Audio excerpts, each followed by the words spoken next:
olive oil and sunflower oil. So I got 2 mason jars.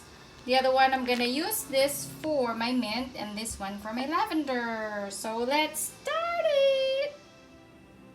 So I got my mint right here. This is my mason jar, which I already cleaned. No liquids in it. So I'll just put the mint leaves in the jar. I'll stick everything in.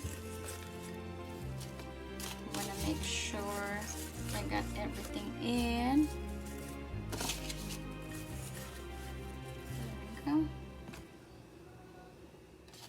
So I got every single leaf inside the mason jar. Then I'll just try to mush them in to release the oil from the stem, the flower, and the leaves.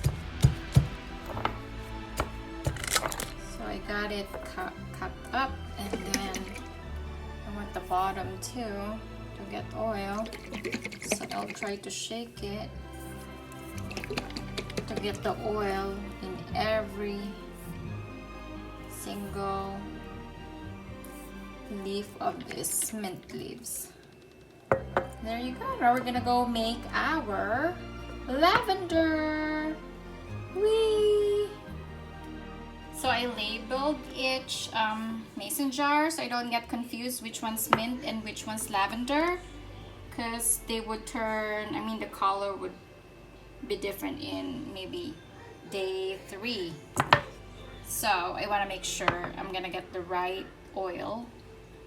So like I said, you have to store this essential oils in a sunny and hot surface, either your window or outside your house, but make sure it's not gonna be knocked over and the jar would break. So maybe the window is the best place. So I'm gonna leave this on my window, which is very hot and sunny.